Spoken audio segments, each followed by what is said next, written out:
या चित्रपटाच्या सुरुवातीला आपण एक आवाज ऐकतो, जो आवाज आपल्याला सांगतो की जोपर्यंत आपण एकटं घारीसारखं उंचावर जाऊन खाली पाहत नाही तोपर्यंत आपल्याला अशी अमेबासारखी वाढलेली शहरं दिसणारच नाहीत. पण ही अशी शहरं वाढायला सुरुवात झाली तरी केव्हापासून? जेव्हा गांधीजींनी खेड्याकडे चला असा मंत्र दिला आणि त्या मंत्राचा अर्थ लोकांनी खेडं सोडून चला असा घेतला तेव्हापासून. 1991 मध्ये आलेल्या डेव्हलपमेंटच्या नावाखाली कित्येक खेडी संपून अशी बकाल शहरं जन्माला आली. तेव्हापासून ही शहरं अशीच मोठी होत गेली. पण यात ती छोटी छोटी खेडी कुठे गेली याचा आजपर्यंत पत्ताच लागला नाही. तसेच ही नदी जिथून सुरू होते तिथून ही खेडी निघाली आणि जिथे या नदीचं गटार होतं अशा शहरात येऊन स्थिर झाली. त्याचबरोबर या माहितीनंतर स्मशानभूमीतील सीन दाखवतात, जिथे आपण राहुलला पाहतो, ज्याला सर्व राहुले म्हणत असतात. तर राहुले इथे कोणाचा तरी अंत्यविधी पूर्ण करत असतो. पण इतक्यात काही लोक राहुल्यावर गन ताणून त्याला मारणार असतात, ज्यामुळे राहुले स्वतःचा जीव वाचवण्यासाठी इथून पळायला लागतो. तसेच पळत असताना तो त्याच्या ड्रायव्हर मित्राला म्हणजेच चंद्याला आवाज देऊन गाडी काढायला सांगतो. पण गाडीजवळ जाताच चंद्या राहुल्यावर गोळ्या झाडतो, ज्यामुळे राहुल्याला समजतं की चंद्या त्याच्यासोबत प्रामाणिक नाही राहिला, तो पलटला आहे. त्यामुळे राहुल्या गाडीच्या दिशेने न जाता स्मशानभूमीच्या बाहेर पळायला लागतो. सोबतच इथे दिघ्या म्हणून एक जण असतो, तो राहुल्याला वाचवण्यासाठी चंद्याला पकडून ठेवतो. आणि तेवढ्यात इथे ते लोक येतात जे की राहुल्याला मारायला टपले आहेत. आता चंद्याच्या बोलण्यावरून आपल्याला माहित होतं की याचं नाव दया आहे आणि हा या गँगचा लीडर आहे. तर दया दिघ्याला म्हणतो की तू का वळवळतोय, राहुल्या मेल्यानंतर तुला मलाच बाप म्हणायचा आहे. ज्यावर दिघ्या म्हणतो की नाही मेला तर काय, राहुल्या बकासूर आहे, तो जर का वाचला तर तो तुम्हा सगळ्यांना खाऊन टाकणार. आता हे ऐकल्यावर सर्वच घाबरतात आणि ते दिघ्यावर गोळ्या झाडून त्याला मारून टाकतात. तसेच ते पुन्हा राहुल्याच्या मागे त्याला मारायला जातात. सोबतच आपल्याला समजतं की हे सर्व राहुल्याला खूप घाबरतात आणि जर का आज राहुल्या यांच्या हातून वाचला तर यांच्यातला कोणीच जिवंत राहणार नाही. त्याचबरोबर पुढे दाखवतात की राहुल्या जेव्हा पळत असतो तेव्हा त्याची नजर एका मर्सिडीज गाडीच्या लोगोवरती पडते. आणि इथेच आपण नोटीस करतो की राहुल्याच्या गळ्यात देखील मर्सिडीज गाडीचा लोगो आहे, जो की त्याने गळ्यातील लॉकेट म्हणून घातलेला आहे. आता या लोगोला आठवत सीन पास्टमध्ये काही वर्षांपूर्वी जातो, जिथे आपण पुण्याजवळच्या मुळशी गावात सखारामला पाहतो, जो की शिंदे नावाच्या एका बिल्डरच्या साईटवर वॉचमन म्हणून कामाला असतो. आता इतके तिथे शिंदे त्याच्या गाडीतून येतो, पण गेट बंद करत असताना चुकून सखारामकडून गेटचं दार शिंदेच्या गाडीला घासतं, ज्यामुळे शिंदे गाडीतून खाली उतरतो आणि सखारामला कानाखाली मारतो. इथे सखाराम शिंदेची माफी देखील मागतो, पण शिंदे त्याचं ऐकून न घेता त्याला आणखी 1-2 कानाखाली मारतो. आता इथेच गाण्या म्हणून एक मुलगा असतो, तो जेव्हा सखारामला मार खाताना पाहतो तेव्हा तो पळत जाऊन राहुल्याला याबद्दल सांगतो. आता राहुल्या सध्या त्याच्या आई व बहिणीसोबत शेतात काम करत असतो. सोबतच इथे आपल्याला माहित होतं की सखाराम राहुल्याचे वडील आहेत. त्यामुळे राहुल्या लगेच शिंदे बिल्डरच्या साईटवर जातो, जिथे तो पाहतो की शिंदे बिल्डरने त्याच्या वडिलांना अंगठी धरून उभं केलेलं आहे. त्याचबरोबर राहुल्या व गाण्या इथे आल्या आल्या त्यांना देखील शिंदे बिल्डरचे बॉडीगार्ड अंगठी धरायला लावतात. आता इथे आपल्याला माहित होतं की राहुल्याचे वडील गावचे पाटील आहेत, पण त्यांची परिस्थिती अशी हालाकीची का झाली ते पुढे आपल्याला कळेलच. त्याचबरोबर इथे एक सरपंच असतो, जो की राहुल्याच्या वडिलांवर हसत असतो, कारण सखाराम पाटील असून सुद्धा त्याला शिंदेने अंगठी धरायला लावले. आता इतके तिथे शिंदे बिल्डर येतो, जो की राहुल्या व त्याच्या वडिलांना बेइज्जत करून इथून जायला सांगतो. ज्यावर हा सरपंच हसत असल्यामुळे राहुल्याचे वडील त्याला म्हणतात की 10 वर्षापूर्वी आमचा देखील असाच थाट होता आणि आम्ही देखील असंच कोणावर हसलो होतो, पण आता सर्व बदललं आहे आणि तुमची देखील लवकरच आमच्यासारखी दशा होईल, त्यामुळे तुम्ही अंगठी धरायची तयारी ठेवा. यावर शिंदे सखारामला म्हणतो की पुन्हा इथं दिसला तर एकेकाला घोडे लावील, चला निघा इथून. सोबतच तो राहुल्याला बैल म्हणतो, ज्यावर राहुल्या इथून जात असताना तो शिंदेला धमकी देतो की मी शेतकऱ्याची औलाद आहे, तुम्ही जर आम्हाला घोडे लावले तर आम्ही तुम्हाला बैल लावू आणि बैल कधी एकटा येत नाही, तो जोडीने येतो आणि तेही नांगरासकट. आता शिंदे बिल्डरच्या साईटवर जे काही घडलं ते जेव्हा गावातील लोकांना माहित होतं तेव्हा गावकरी सखारामला भेटायला येतात. तसेच इथे आपल्याला माहित होतं की सखाराम त्यांच्या तरुणपणात चांगलेच गाजलेले पैलवान होते, इतके चांगले की त्यांना महाराष्ट्र केसरी पण मिळालेला आहे. आता इथे राहुल्या त्याच्या वडिलांना याबद्दल खूप ऐकवतो की त्यांनी त्यांची खानदानी जमीन विकली आणि त्या बदल्यात मिळालेल्या पैशांनी यांनी खूप उधळपट्टी केली. आणि असं फक्त यांनीच नाही तर इथे असलेल्या सर्व गावकऱ्यांनी केलं. पण आता मात्र त्यांनी त्यांच्या मुलांसाठी काहीच सोडलं नाही. तसेच आपल्याला माहित होतं की या उधळपट्टीत सखारामने एक स्कॉर्पिओ गाडी देखील घेतली होती, पण त्यात डिझेल भरायला पैसे नसल्यामुळे ती गाडी यांच्या दारात गेले 5 वर्ष पडून आहे आणि त्यावर सखारामची बायको आता गावऱ्या थापते. सोबतच यांचा जो वाडा होता तो देखील सखारामने घाण ठेवला आहे, कारण राहुल्याच्या बहिणीचं म्हणजेच मंगलचं धूमधडाक्यात लग्न लावून द्यायचं होतं आणि त्यासाठी सखारामला पैसे हवे होते. पण लग्न झाल्यानंतर जेव्हा सखारामकडचे पैसे संपले तेव्हा सखारामच्या जावईने मंगलला घरातून हाकलून लावलं व ते आता यांच्याकडेच राहते. आणि याच सर्वामुळे राहुल्या त्याच्या वडिलांचा अजिबात आदर करत नाही. त्याचबरोबर सध्या ज्या घरात हे राहत असतात ते देखील शिंदेच्याच ताब्यात असतं. त्यामुळे शिंदे यांना हे घर रिकामं करायला सांगतो. आता सखारामच्या संसारात जे काही राहिलं सुरलेलं सामान असतं ते तो टेम्पोत भरतो आणि सर्व कुटुंबाला घेऊन शहराच्या दिशेने जायला लागतो. तसेच वाटेत राहुल्याचा मित्र गण्या राहुल्याला भेटतो, जो की राहुल्या गाव सोडून चालला आहे त्यामुळे खूप रडतो, ज्यामुळे राहुल्या त्याला देखील यांच्यासोबत घेऊन जातो. बहुतेक या जगात राहुल्याशिवाय गाण्याचं कोणीच नसावं. असो, आता जात असताना मध्येच राहुल्या टेम्पोतून उतरतो आणि शिंदेच्या बंगल्यात जाऊन त्याच्या मर्सिडीज गाडीचा लोगो तोडून त्याला स्वतःच्या गळ्यात लॉकेट म्हणून घालतो. यानंतर हे पुणे शहरात येतात आणि इथे ते एका झोपडपट्टीमध्ये राहायला लागतात. तसेच सीन पुन्हा प्रेझेंटमध्ये येतो, जिथे राहुल्या स्वतःचा जीव वाचवण्यासाठी पळत असतो. आणि इथेच पळत असताना त्याला एक मुलगी दिसते, जी की कोणासोबत तरी गाडीवर बसून चाललेली असते. खर तर हिचं नाव दीपाली असतं आणि दीपाली व राहुल्या एकमेकांना कसे ओळखतात हे दाखवण्यासाठी सीन पुन्हा पास्टमध्ये जातो, जिथे आपण पुण्यातील मार्केट यार्ड पाहतो व इथे दीपाली चहा बनवत असते. म्हणजेच्या मार्केटमध्ये तिची छोटीशी चहाची हातगाडी असते. सोबतच राहुल्या दिवसभर या दीपालीवर लाईन मारत बसलेला असतो. प्रत्यक्षात राहुल्या व सखारामला पुण्यात येऊन 1 महिना झाला आहे आणि सखाराम आता इथल्या मार्केटमध्ये हमाल म्हणून काम करतो. पण राहुल्या मात्र काहीच काम करत नाही, कारण त्याचं म्हणणं असतं की आज यांची जी काही परिस्थिती आहे ती त्याच्या वडिलांमुळेच आहे. असो, इथेच आपण शिरप्याला पाहतो. हा देखील इथेच काम करत असतो आणि दीपाली याचीच मुलगी असते. आता शिरप्या जेव्हा सखारामला पाहतो तेव्हा तो लगेच त्याला ओळखतो की सखाराम एकेकाळी महाराष्ट्र केसरी होता आणि सखारामची सध्याची परिस्थिती पाहून त्याला वाईट देखील वाटतं. आता इतक्यात इथे काही गुंड कोयता तलवारी घेऊन कोणाला तरी मारण्यासाठी त्याचा पाठलाग करत असतात आणि यातच त्यांच्यातील एका गुंडाचा सखारामला धक्का लागतो आणि सखाराम खाली पडतो, ज्यामुळे राहुल्याला खूप राग येतो आणि तो त्या गुंडाला पकडून मारायला लागतो. जे पाहून त्या गुंडाचे गँगवाले परत येतात आणि राहुल्याला खूप मारतात. प्रत्यक्षात इथे आपल्याला समजतं की वरवरून तर राहुल्या त्याच्या वडिलांचा खूप द्वेष करतो, पण मनातून मात्र तो त्याच्या वडिलांचा खूप आदर करतो. आता हे भांडण संपल्यावर राहुल्या दीपालीच्या हातगाडीजवळ येतो आणि दीपाली राहुल्याची अशी डेअरिंग पाहून त्याला पिण्यासाठी चहा देते. सोबतच इथून यांचं प्रेम प्रकरण सुरू होतं. त्याचबरोबर संध्याकाळी हे घरी आल्यावर आपण यांचं नवीन घर पाहतो, जे की 10 बाय 10ची छोटीशी खोली असते, ज्यात झोपण्यासाठी जागा पुरत नाही. त्यामुळे राहुल्या व गण्या इथेच झोपडपट्टीत असलेल्या एका पाण्याच्या टाकीवर झोपायला जातात. तसेच इथे गण्या व राहुल्याच्या बोलण्यावरून आपल्याला माहित होतं की या झोपडपट्टीत राहणारे जवळजवळ सर्वच आपापल्या जमिनी विकून इकडे शहरात गाव सोडून पळून आलेले आहेत. आणि राहुल्याला आतापर्यंत वाटत होतं की फक्त यांच्यासोबतच असं घडलं आहे. यानंतर सीन पुन्हा प्रेझेंटमध्ये येतो, जिथे हे गँगवाले राहुल्याला मारण्यासाठी त्याचा पाठलाग करत असतात.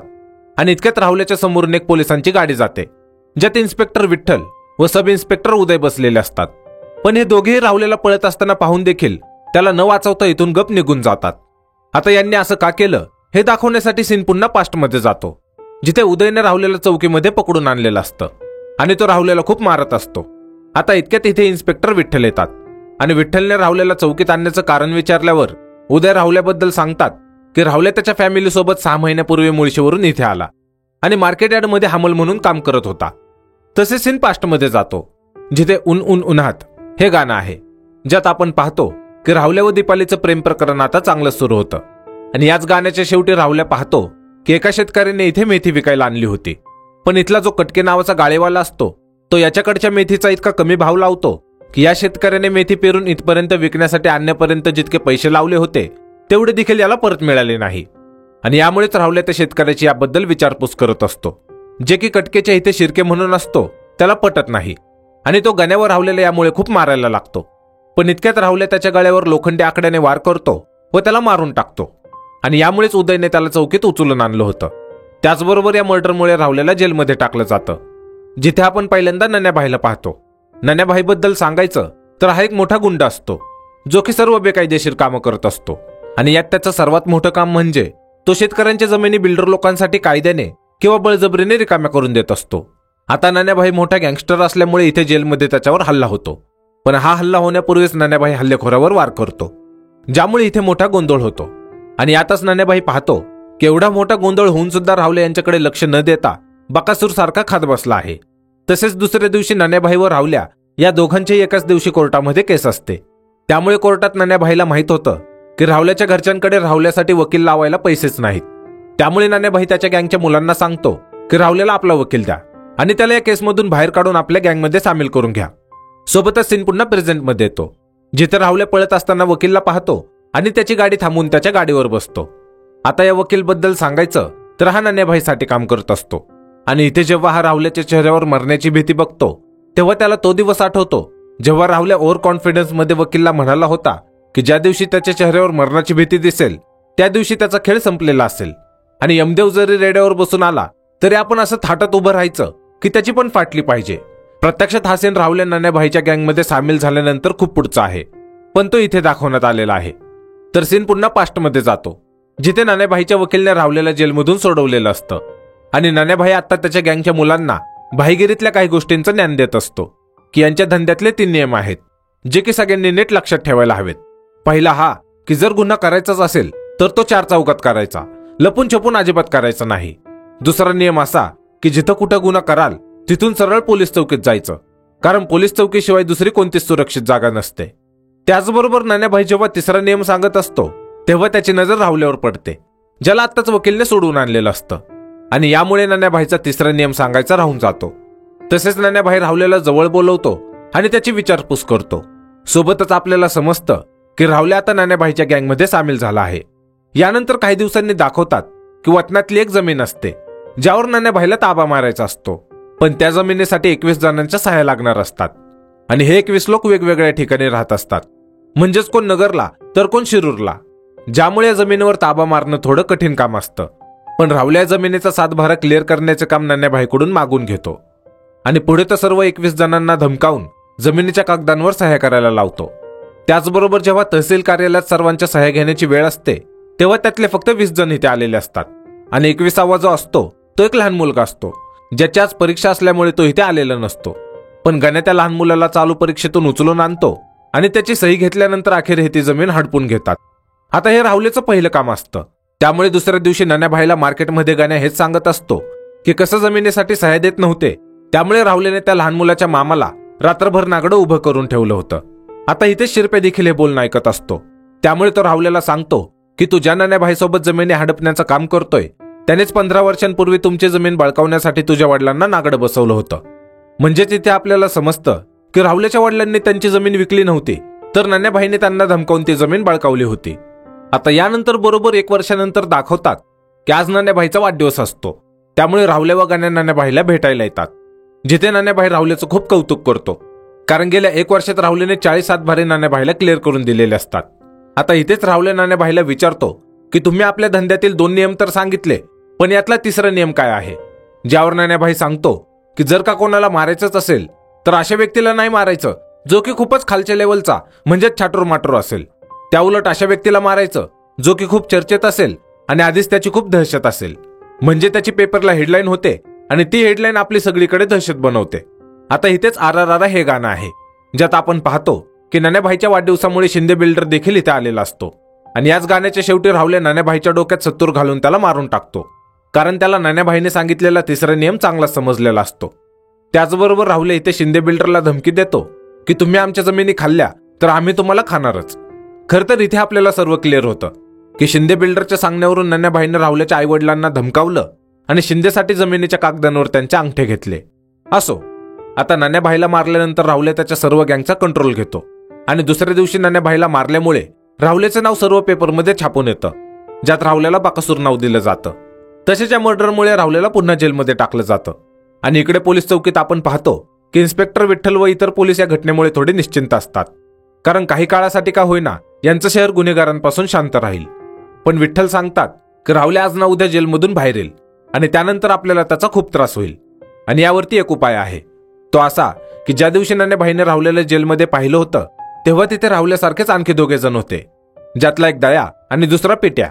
पण नान्याभाईने त्यांना पाहिलंच नाही, त्यामुळे राहुल्या जेव्हा जेलमधून बाहेर येईल तेव्हा दया व पेट्याला राहुल्याच्या व्यवसायात घुसवायचं, जेणेकरून पोलिसांचं काम थोडं कमी होईल. आता तेवढ्यात इथे वकील काही मुलांना चौकीतून सोडवण्यासाठी येतो, जिथे विठ्ठल वकील समोर उदयला म्हणतात की या मुलांना मारण्यापेक्षा एके दिवशी वकीललाच नाकडं करून मारायला हवं, कारण हाच या मुलांना गुन्हे केल्यानंतर एक प्रकारे पाठिंबा देतो. ज्यावर वकील विठ्ठलला म्हणतो की एकदा कोर्टात विटनेस बॉक्समध्ये माझ्यासमोर उभे राहा, मग नागडंही न करता एन्काउंटर कसा करायचा हे मी तुम्हाला शिकवतो.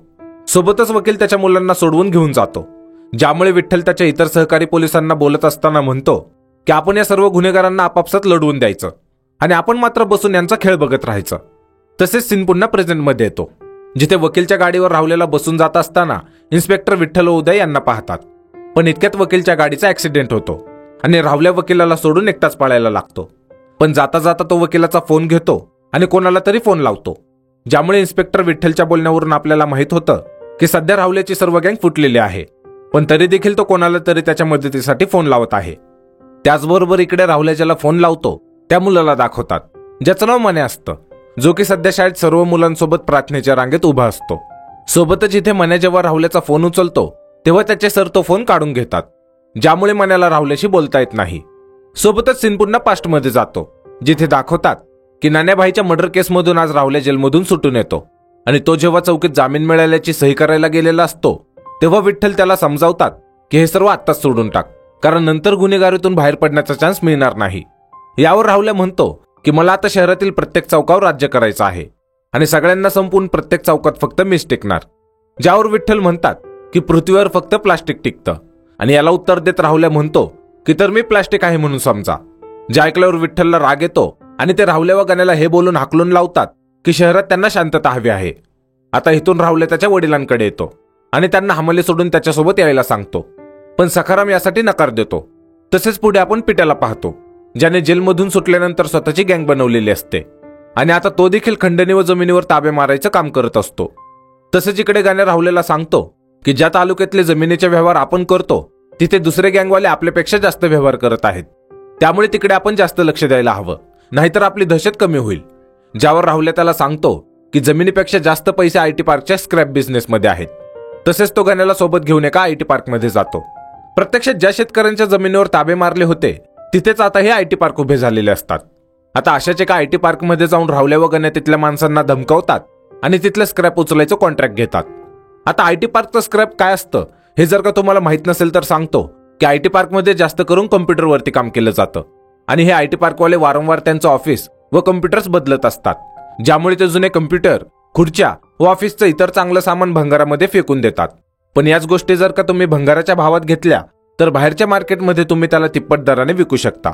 असो, आता इकडे पोलीस चौकीत दाखवतात की दया जेव्हा चौकीत सही करायला आलेला असतो तेव्हा इन्स्पेक्टर विठ्ठल दयाला राहुल्याविषयी भडकून देतात की तू जमिनीसारखे व्यवहार करून किरकोळ पैसे कमावतो आणि तिकडे राहुल्या मात्र आयटी पार्कचा स्क्रॅप उचलून कोट्यवधी रुपये कमावतो.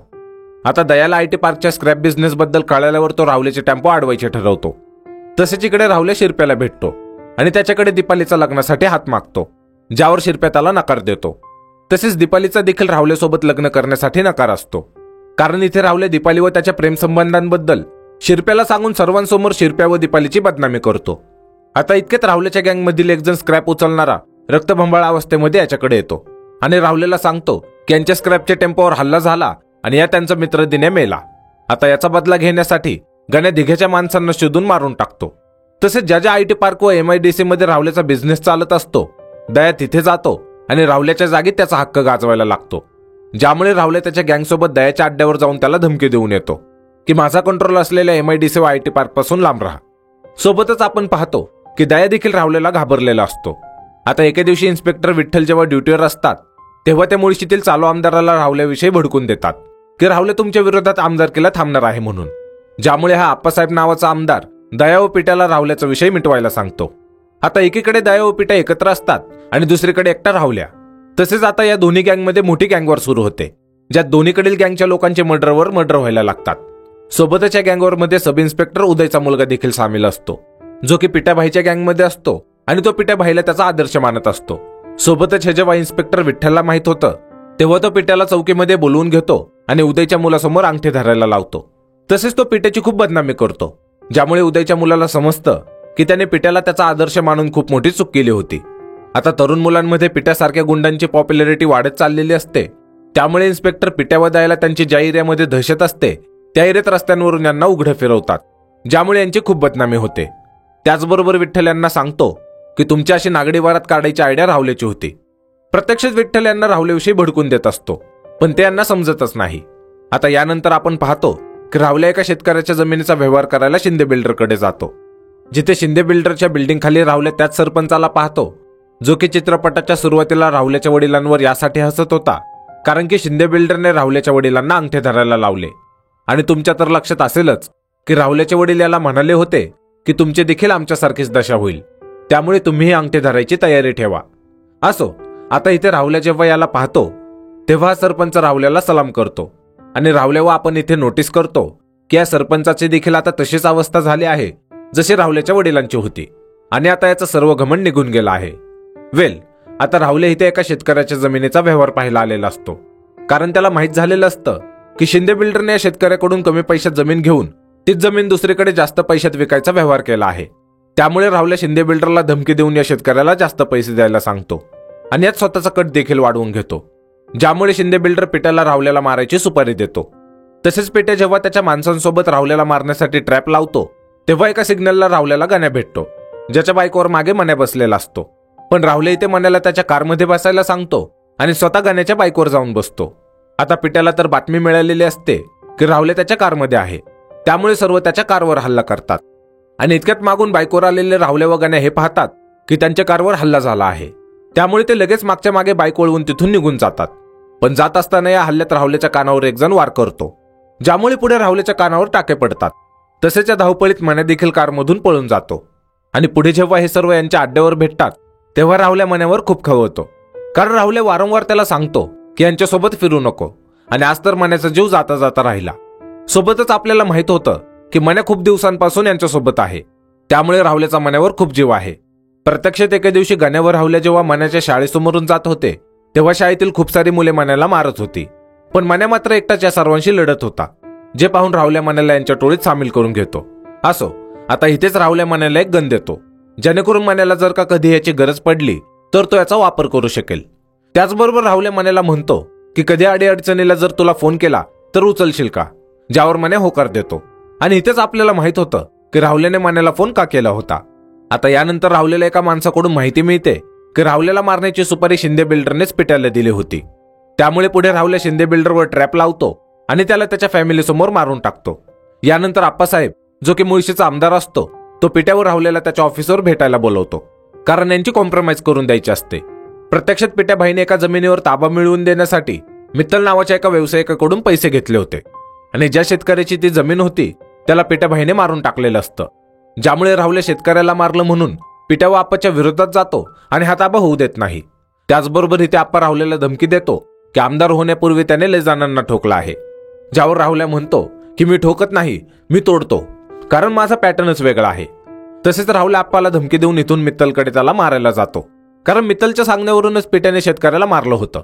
आता राहुल्या मित्तलला मारणार तेवढ्यात इथे राहुल्याला त्याची बहीण मंगल दिसते, जी की मित्तलच्या घरात घरकाम करत असते. तसेच त्याला माहित होतं की मित्तल व मंगलचे प्रेमसंबंध सुरू आहेत, त्यामुळे राहुल्या तिला इथून त्याच्या आईवडिलांकडे घेऊन जातो आणि त्यांना समजावतो की त्याच्यासोबत बंगल्यात राहायला चला. पण हे सर्वच नकार देतात आणि यांनी आता हे मानलेलं असतं की राहुल्या त्यांच्यासाठी मेला आहे, ज्यामुळे राहुल्याला खूप दुःख होतं. त्याचबरोबर इथे गण्याला टीप मिळते की ज्या मुलाने राहुल्याच्या कानावर वार केला होता तो मुलगा सापडला आहे. त्यामुळे राहुल्या लगेच त्याच्या गँगला सोबत घेऊन जातो आणि त्या मुलाला मारून टाकतो. आता यानंतर सीन पुन्हा प्रेझेंटमध्ये येतो, जिथे पिट्या व दयापासून राहुल्या त्याचा जीव वाचवत पळत असतो. इथे राहुल्या पुन्हा मन्याला फोन लावतो आणि जेव्हा मन्या शाळेत असताना पाहतो की त्याचा फोन वाजत आहे तेव्हा तो त्याच्या सरांच्या टेबलवर ठेवलेला त्याचा फोन घेतो आणि वर्गातून बाहेर पळून येऊन राहुल्याचा कॉल रिसीव्ह करतो. पण तेवढ्या तिकडे पिट्या राहुल्याच्या पाठीवर वार करतो, ज्यामुळे राहुल्याच्या हातून फोन खाली पडतो आणि मन्या व राहुल्याचं बोलणं होत नाही. आता एवढ्यात तिथे गण्या राहुल्याला वाचवण्यासाठी तलवारी घेऊन येतो आणि राहुल्या आता गण्याकडची तलवार घेऊन या सर्वांचा सामना करण्यासाठी तयार असतो. पण इतक्यात आपण पाहतो की इथे गण्या नाहीये. प्रत्यक्षात गण्या फक्त राहुल्याला दिसत होता, तो इथे यांना मारायला आलाच नाही. त्याचबरोबर सीन पुन्हा पास्टमध्ये जातो, जिथे आपण पाहतो की राहुल्या व गण्या एका हॉटेलमध्ये जमिनीचा व्यवहार करायला आलेले असतात. पण राहुल्या पाहतो की इथेच एक फॅमिली देखील आलेली आहे, जे की खूप आनंदात आहेत आणि ते सर्व हसत आहेत, जे पाहून राहुल्या गण्याला म्हणतो की त्याने त्याच्या वडिलांना हसताना पाहिलंच नाही आणि हे सर्व कसे काय हसत आहेत. तसेच राहुल्याला यांचं हसणं खटकायला लागतं आणि त्याला वाटायला लागतं की हे सर्व राहुल्यालाच बघून हसत आहेत.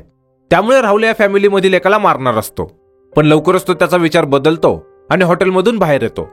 तसेच तो ज्या कामासाठी इथे आला होता ते काम तो गण्याला करायला सांगतो व त्याच्या ड्रायव्हर चंदाला सोबत घेऊन तो इकडे सखारामला भेटायला येतो. आता दुसरीकडे पोलीस चौकीत दाखवतात की सब इन्स्पेक्टर उदयला टीप मिळते की राहुल्याचाच मर्डर करणार आहेत, ज्यावर इन्स्पेक्टर विठ्ठल सांगतात की हे सर्व ठरवून करण्यात आलेलं आहे, कारण राहुल्याची सर्व माणसं त्याच्यापासून फुटलेली आहेत. तसेच इथे आपल्याला संशय येतो की हा राहुल्याला मारण्याचा प्लॅन इन्स्पेक्टर उदयने तर नाही ना रचला. असो, आता इकडे राहुल्या त्याच्या वडिलांना भेटतो आणि त्याच्यासमोर 1 कोटी रुपये ठेवून म्हणतो की मला तुम्हाला हसताना पाहायचं आहे, एकदा तरी हसा. ज्यावर ते म्हणतात की जर तू गुन्हेगारी सोडलीस तरच मी हसेल. आता इथेच आपण नोटीस करतो की चंद्याने कोणाला तरी फोन लावला होता, पण ते राहुल्याला समजत नाही. तसेच पुढे राहुल्या संध्याकाळपर्यंत विचार करतो आणि अखेर तो निर्णय घेतो की तो गुन्हेगारी क्षेत्र सोडणार. ज्यामुळे राहुल्या सब इन्स्पेक्टर उदयला फोन करून सांगतो की त्याला सरेंडर व्हायचं आहे आणि तो सर्व गुन्हे कबूल करायला तयार आहे. आता हे ऐकल्यावर उदय राहुल्याला सांगतात की ते लवकरच राहुल्याला परत फोन करतील, तोपर्यंत माझा फोन यायची वाट बघ. खरं तर आज गणपती विसर्जनाचा दिवस असतो, त्यामुळे सर्व पोलीस पुण्यातील मिरवणुकींवर लक्ष ठेवण्यासाठी चाललेले असतात. आणि जेव्हा ही बातमी उदय इन्स्पेक्टर विठ्ठलला सांगायला जातात तोपर्यंत ते सर्व पोलिसांना सोबत घेऊन चौकीतून निघून गेलेले असतात. त्याचबरोबर दुसरीकडे आपण पाहतो की गण्या जेव्हा त्यांच्या गणपती मिरवणुकीत नाचत असतो तेव्हा दया व पिट्या त्यांच्या गँगसोबत राहुल्याला शोधत इथे येतात, पण इथे त्यांना राहुल्या दिसतच नाही. त्याचबरोबर इतक्यात राहुल्या गण्याला फोन करतो, पण मिरवणुकीतल्या कालव्यात फोनचा आवाज ऐकू येत नसल्यामुळे गण्या जेव्हा त्यांच्या बाकी मुलांपासून बाजूला येतो तेव्हा लगेच दया व पिट्या त्याला पकडून इथून दूर घेऊन जातात आणि त्याला मारून टाकतात. पण राहुल्यासोबत गण्याचा फोन चालू असून देखील राहुल्याला समजत नाही की इकडे गण्यासोबत काय झालं. तसेच सीन पुन्हा प्रेझेंटमध्ये येतो, जिथे राहुल्याच्या लक्षात येतं की गण्या आता राहिला नाही. सोबतच आपल्याला देखील माहित होतं की चित्रपटाच्या सुरुवातीला आपण राहुल्याला ज्या व्यक्तीचा अंत्यविधी करताना पाहिलं होतं तो अंत्यविधी गण्याचाच होता. तर राहुल्यांच्यापासून पळत एका भाजी मंडईमध्ये जाऊन लपतो आणि तेव्हाच इकडून इन्स्पेक्टर विठ्ठल व उदय देखील येतात. सोबतच आता विठ्ठलला हे माहित असून देखील की राहुल्याला सरेंडर व्हायचं आहे, तरी तो राहुल्याला वाचवत नाही. आणि दुसरीकडे दाखवतात की मन्या राहुल्याला शोधत असताना वाटेत त्याला वकील भेटतो आणि हे दोघे पुढे त्याच भाजी मंडईत येतात जिथे राहुल्या लपलेला असतो. आता एकीकडे दया व पिट्या राहुल्याला भाजी मंडईत शोधत असतात आणि दुसरीकडे मन्या. तसेच राहुल्या जेव्हा मन्याला पाहतो तेव्हा तो मन्याला त्याच्याकडे असलेली गन मागतो, जी की राहुल्याने मन्याला त्याच्या सुरक्षेसाठी दिली होती. पण मन्या त्याला गन देण्याऐवजी त्याच गनने राहुल्यावर गोळ्या झाडतो आणि त्याला सांगतो की मी तोच मुलगा आहे ज्याला तू काही वर्षांपूर्वी जमिनीच्या कागदपत्रांवर सह्या करण्यासाठी परीक्षेतून उचलून आणलं होतं. तसेच तो सांगतो की ज्या दिवशी राहुल्या व गण्याने त्याला पहिल्यांदा शाळेसमोर मार खाताना पाहिलं होतं तो मन्याचाच प्लॅन होता, जेणेकरून राहुल्याची नजर त्याच्यावर पडावी आणि राहुल्यासोबत त्याची ओळख व्हावी. आता मन्या राहुल्यावर आणखी काही गोळ्या झाडतो आणि त्याला मारून टाकतो. सोबतच गोळ्यांचा आवाज ऐकून पोलीस व सर्व गँगवाले इथे येतात आणि मन्या यांच्यातून जाऊन पोलिसांच्या गाडीत बसतो. आता इथेच आपल्याला माहित होतं की इन्स्पेक्टर विठ्ठल देखील मुळशी तालुक्यातलेच आहेत आणि चित्रपटाच्या सुरुवातीला आपण जो आवाज ऐकला होता तो यांचाच आहे, जे की आपल्याला ही सर्व गोष्ट सांगत होते.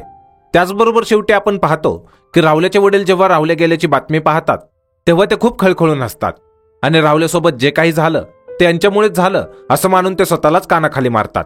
आणि शेवटी आपल्याला इन्स्पेक्टर विठ्ठल सांगतात की ज्या ज्या शेतकऱ्यांनी पिढ्यानपिढ्या राखलेल्या शेतजमिनी कवडी मोलाने विकल्या ही कानाखाली त्यांच्यासाठी. तसेच या आवाजासोबत हा चित्रपट इथेच संपतो. या चित्रपटाची कथा प्रवीण विठ्ठल तरडे यांनी लिहिली होती आणि याला डिरेक्टेड देखील त्यांनीच केलं होतं. या चित्रपटातील सर्व घटना पुणे शहर व मुळशी तालुक्यातील गँगस्टरच्या सत्य घटनांवर आधारित होत्या, अर्थात काही काल्पनिक देखील होत्या.